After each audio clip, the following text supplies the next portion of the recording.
Over 2.5 years after covering the original Wild Guns, I'm finally getting around to the updated version, Wild Guns Reloaded. So for this video, since I already looked at the original version all the way back in episode 7, I'm only going to cover the new content. If you want to hear me talk about the original levels, I'd recommend checking that video out, with the warning that it is still early on in the channel, so it may not be very good. First I'll bring up that the target shooting practice mode has been removed. It's not a big loss, but it does mean that mode's song was the only track to not get remixed in this game. In terms of new things, there's a load of difficulty options. Easy is basically the original game. It's what I go through at first with the original game's two characters, Clint and Annie, to get used to how the game feels again. Since the game has been remade with much bigger screens in mind, there's more going on, which now means some enemy patterns had to be changed to accommodate the larger screen space. This also changes up the strength of the explosive special attack, as it only covers the same amount of space it did in the original, without being expanded to fill the entire screen. The graphics were redone as well, and they're so close to the original while still being improved that it can trick you into thinking that the game always looked as it did in this version. Another thing is that the entire soundtrack was redone, and it's really rare for me to find a rearranged soundtrack where I prefer every single remix to the originals, but this game is one of them. Carson City, while not my favourite or least favourite track in either version, is one I feel was especially made better. Another addition is every character starting with 4 colour schemes to choose between, with more unlocked through beating the game as those characters. So with that, let's finish my first playthroughs as Clint and Annie to unlock their 5th colours.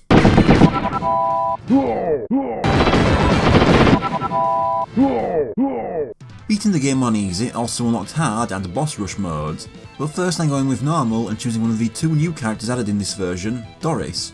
While Clint and Annie were both all-rounders, with Annie being a bit faster but weaker, they were both pretty similar. Doris is an entirely different experience to play as. She's more of an expert character. She moves slowly and doesn't even have a gun. Instead she throws sticks of dynamite.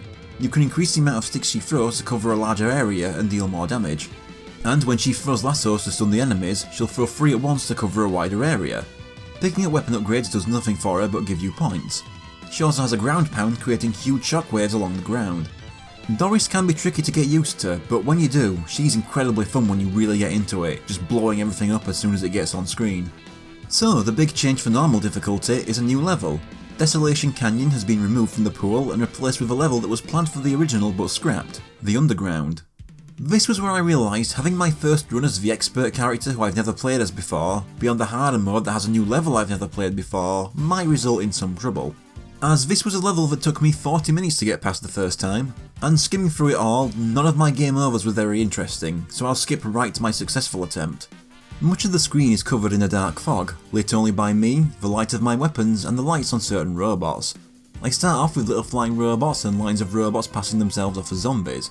Those last ones only die when a certain one is hit, otherwise they get stunned but keep going. Then come robots hiding in the kitchen carrying fake monster heads with light up eyes to try and pretend to be scary. A guy in a hockey mask tries to sneak up on me, but Doris doesn't need a melee weapon, she just punches him out.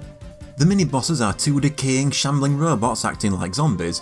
They don't get to do anything as after 40 minutes, I know their pattern off by heart and stunlock them to death. But a third one sneaks on screen from the other side and has its own go at shooting me. A few more keep coming in as I destroy them, and in the end I have to destroy 6 of them to move on to the second section. The second part is going down a lift in a huge foundry, with loads of buckets of molten metal in the back. I have robots standing on those flinging some of the metal at me, and these long robot snake centipede things that fire from every segment but can only be damaged on the heads. When the meter fills, Doris doesn't have her own version of the machine gun, but for her she can quickly throw more dynamite and the charge starts at 3 instead of 1 until the bar runs out. I also get an extra life here from the enemies when I hit a score multiplier on all 7 fully charged bombs with the small flying ones. As I get further down, I also get these machines that come in from the side and open themselves up to reveal several miniguns. I then reach the next mini-boss and get my first death from him. He's that same skinny guy a few other levels have that likes to cower and crawl around on the floor to make himself invincible. Except he's the hardest version of this boss since he can end up completely hidden behind the shadows. Next comes the boss, this giant horned robot with 4 hands. The weak point is the head, but I have to stay between those horns as the head moves as they'll send out electricity towards the ground. The hand in the middle left of the screen will go in for a punch that covers about half the screen, same with the middle right as I take out the head, leaving another part underneath.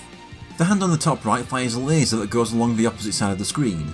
Your first instinct may be to go that way to avoid it, but you need to go under the firing hand instead. And once again the hand on the top left does the same thing for the opposite side. I take out the head fully and it starts swaying side to side as now the chest is vulnerable. I blow it open to reveal the heart as the arms now acting faster, some starting up their attacks before the previous hand has finished theirs. The bottom hands will even slam themselves together, requiring a jump to dodge. I get clipped by that attack twice, but at this point I'm throwing out all the bombs I've saved up to ensure I win this damage race. This one wasn't my favourite level in the game, sometimes the fog did get on my nerves, but I still enjoyed it and it really forced me to properly learn how Doris plays. Though it backfired when I got too used to that level's layout and couldn't get used to the final fight, meaning defeating Kid at the end took a further hour, unlocking Doris's 5th colour. Now that leaves hard mode, which I'll be going through as the other new character, Bullet, a dog being backed up by a drone. How it works is that Bullet and the drone are separate objects. While the drone shoots, you can still move Bullet around. You only lose a life if Bullet is hit, but the drone being hit shorts it and you can't shoot for a couple seconds. The drone also has a lock-on when it gets close to an enemy. The big difference is you can't aim the drone as it's firing as you do with everyone else. You have to let go of the button to make it move again. You can also cling onto the drone and have it fly you out of danger for a little bit. I think Bullet is supposed to be a beginner-friendly character, taking away the hard part of the game that prevents you from moving as you're shooting, but I actually struggled with Bullet at first. I found having two things to keep an eye on at once led to me getting distracted and killed a lot more than I did as Clint and Annie, but I did get used to him and go through the rest easily enough until I reached the new level. Speaking of, Hard once again removes Desolation Canyon for Underground, but this time it also removes the ammunition depot in favour of the flying ship. Once again, this level took me 40 minutes to get past first time, so let's skip ahead to the successful attempt. To start with, I have robots with propellers flying in, followed by this guy pedalling a bike through the air held up with balloons and with a cannon on the back. Then this rich guy just floating by who I can shoot money out of for points. He also throws sticks of dynamite that I throw at this passing hot air balloon to take out its passengers. Those then loop until time runs out and the next wave starts. After a large amount of projectiles, a large ship with 4 guns flies in from the background. I hang on the opposite side of the screen holding fire on the engine in the back until it goes down. A second one shows up and is defeated by the time running out to let the third wave in. The third wave is more returning stuff until a large ship comes in from the background and the screen is just filled with enemies, 2 smaller ships and a load of propellers. I can't shoot much as my drone is constantly being hit, I lose a life here too. But the timer hits 0 and takes all but the main ship out, which is this level's mini-boss. It takes damage from the engine in the back, but it will constantly fly it off screen, leaving me with just the cannons to shoot and with more propellers coming down. The cannons are easy to avoid, so I ignore them and focus on just the enemies and the engine when it comes back on screen. That takes it down quickly enough. That leaves the boss, which is this huge ship with 3 orbs rotating around it. Ignore those, the weak spot is nowhere near the middle. It's these red flashy parts and the wings that are rarely seen on screen until the ship drifts left to right, as it does when following you across the screen. The main machine guns are easy enough to avoid. If you hit the red orbs, they will fire a ton of bullets towards you. Basically, never use your bombs on this boss unless you really have to. I take out one wing and at this point it starts firing all the cannons on the sides, but as long as you stay in the middle you're fine. As I try baiting the other wing on screen, enough black orbs build up that they prepare to spam the screen with bullets, so I have to use my bomb, managing to avoid the resulting red orb attack. It takes a while as the ship moves faster now, but I eventually take out the other wing. This destroys the orbs and finally lets me shoot the cockpit, and since I got the shotgun it goes down in no time. That was my favourite of the new levels. Excellent music, cool enemy designs, and the boss mixes things up to stop my usual strategies, so I have to mix up my gameplay as well. I then plough through the final stage easily and unlock Bullet's 5th colour. Now for the rest of the unlockables. I use beginner difficulty to quickly go through as Clint 3 more times to unlock his other 3 colours.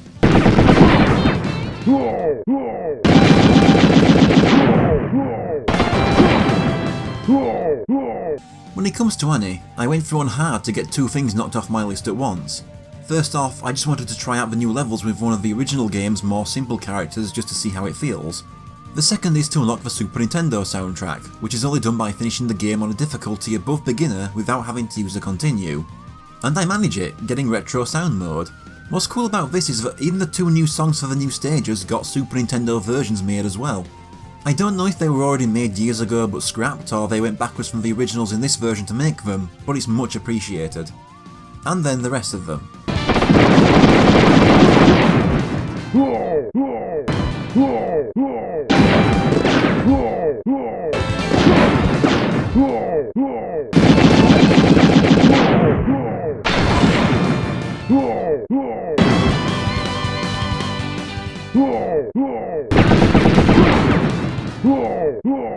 All that's left is the boss rush, which I'll do as Annie again since she got me the retro sound mode.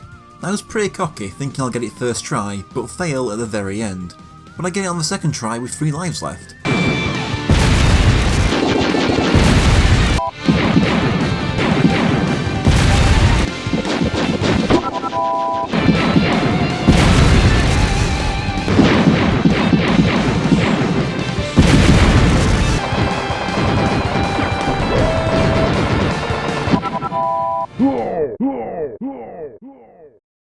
Nothing unlocked there, just done for the fun of it, and there's Wild Guns Reloaded. I know there was one criticism about the multiplayer suddenly taking away the unlimited continues, and that is an issue, but for someone who mostly plays alone, it didn't get the chance to become an issue for me. In the end, I thought this improved on the original Wild Guns in just about every way. The new characters and new stages felt like they were always there, and that new soundtrack is just amazing. There's really not much else to say.